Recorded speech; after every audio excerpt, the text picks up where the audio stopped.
Now that we have gone through my top 12 skilled players in my entire first round in one quarterback league, it's time to look at the quarterback position and talk more about this rookie class in more of a super flex view. I'm going to just quickly run through my top 5 quarterbacks in this class and where they slot in my rankings as if it were a super flex rookie draft. So let's get things off with my QB1, and this is actually an extremely hot take in April 2022 right now, but it wasn't so much in April 2021, and it's crazy how far Sam Howell has slid down people's quarterback rankings because of a down junior season, which was still honestly better than a lot of other quarterbacks in this class ever did in their careers. He is also the only early declare in this class among the top group of players, and in my opinion, there really should be no other option as quarterback one. Over the last decade, the list of quarterbacks with 10,000 or more career passing yards, 90 or more passing touchdowns in only 3 seasons is Trevor Lawrence, Patrick Mahomes, Deshaun Watson, Jared Goff, Marcus Mariota, and Sam Howell. And if you add 1,000 or more rushing yards in under 40 games played in their careers to those passing stats, you get a list of only Deshaun Watson and Sam Howell.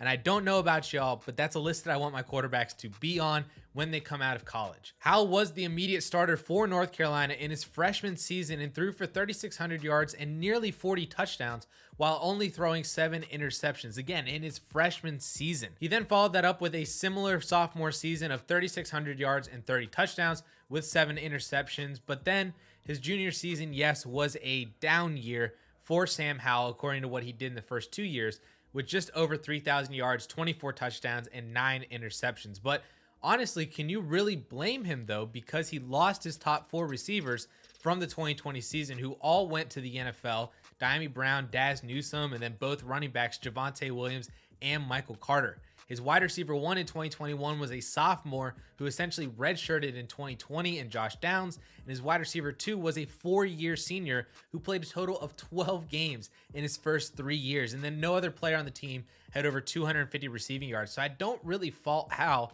for a down year after losing all of his weapons, and honestly, you could spin that as almost overperforming in the situation that he was in. My only concern with Howell right now is when and where does he go in the NFL draft? Does he fall out of the first round? Is he a first round pick, and is that later or earlier in the first round? To me, there are 2 landing spots that I would really love Sam Howell to go to that would solidify him more as my quarterback 1 in this class and also make him a top 3 superflex pick in superflex drafts.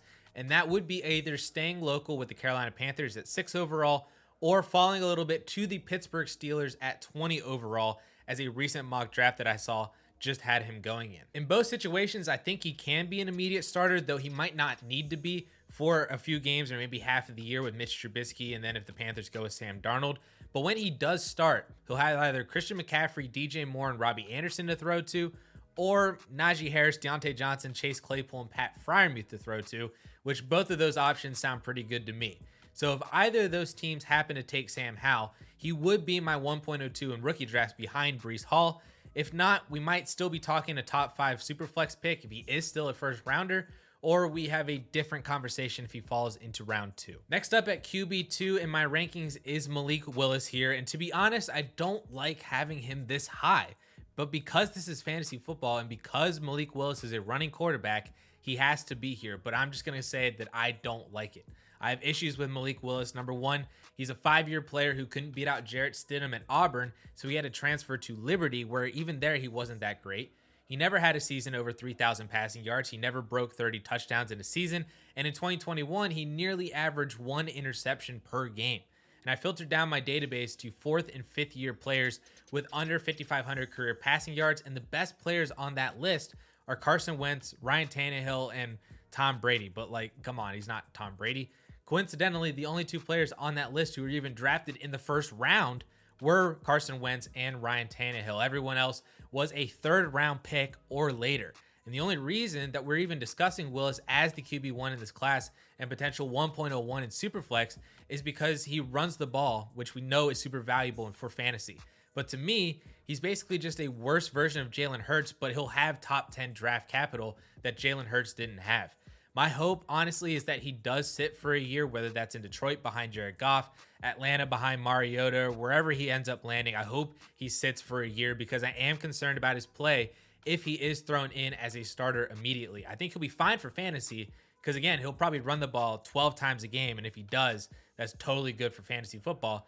But it's probably going to be ugly through the air, like it was for Jalen Hurts in his rookie season as well. So I am concerned, and I will probably prefer Sam Howell over him if Howell lands in that right spot with Carolina or Pittsburgh, even if Malik Willis goes top 10 or even if he goes top 5, to be honest with you. Next up on the list as my QB3 is Kenny Pickett. And here, honestly, the only reason for him being this high is the season that he just had in 2021. Because if Pickett didn't have the 4,342 season that he just came off of, we wouldn't even be talking about him as a day 2 pick at all, let alone a potential top 10 NFL draft kind of guy. And I don't know what necessarily clicked for Pickett in 2021. Maybe it's the fact that it's his 5th season, or that he was 23 years old, about to be 24 now. Maybe it was Jordan Addison's breakout season. I don't really know, but something changed in Kenny Pickett that increased his career high in touchdowns from 13 to 42 in a season. I'm not kidding you. Pickett's career high in touchdowns was 13 before last year as a full-time starter at Pittsburgh since 2018. Pickett joins a list of some all-time college quarterbacks in terms of just stat compilers because he played so many games. He's one of 30 quarterbacks since 2000 to play in 50 or more college games, but only 4 of those quarterbacks had more pass attempts than Kenny Pickett had, who were Clayton Thorson from Northwestern, Landry Jones from Oklahoma, Case Keenum, and Dan Lefevre from Central Michigan. That's a pretty scary list to be on, especially when you consider the fact that Kenny Pickett is the 4th best player on that list in career college passing yards and passing touchdowns, which again just shows you how ineffective he was in every single year except for 2021. However, I can't really ignore what he did last year because it was that good.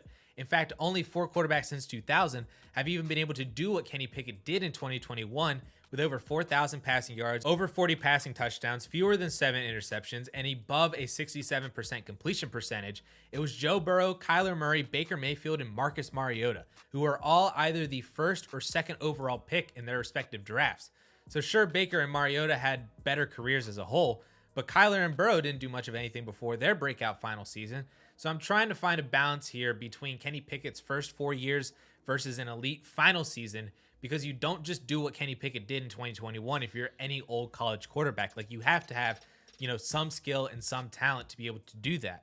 He's also fairly mobile with 800 career rushing yards and a more prototypical size for a quarterback in this class than Sam Howell, Malik Willis, and Matt Corral, even though he has small hands, whatever.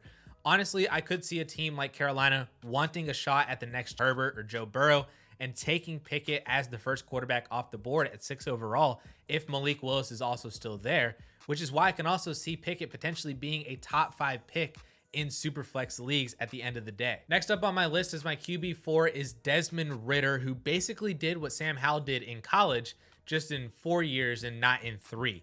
Ridder is very interesting to me too, especially because of the buzz that he's getting potentially as a top 15 pick in the NFL draft as of late. He's very dependent on draft capital, however, because if he is a top 15 pick, then we need to have a real conversation about Desmond Ridder's value in Dynasty, because that's pretty significant.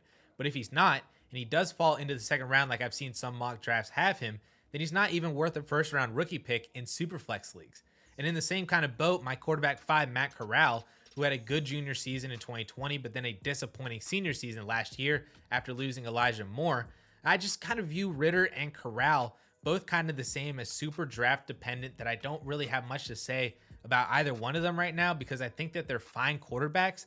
They just might not be worth much for Dynasty as 2nd round NFL draft picks, or maybe even 1st round picks to bad or kind of questionable teams, And we're not even going to talk about Carson Strong because I don't think he's that good. Like, I know in college that they count sack yardage as negative rushing yards, but how do you still have negative 300 rushing yards in your college career? Negative 300 rushing yards. Like, come on, man. So that is my quick breakdown of the quarterbacks in this class and how I would slot them into my Superflex rookie rankings with the rest of the skill players that I've already broken down individually.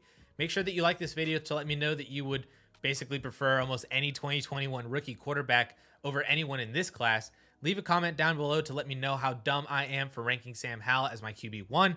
And please make sure that you are subscribed to this DLF YouTube channel as we get closer and closer to the NFL draft at the end of this month. And with that all being said, guys, thank you all so much for watching. We'll catch y'all later.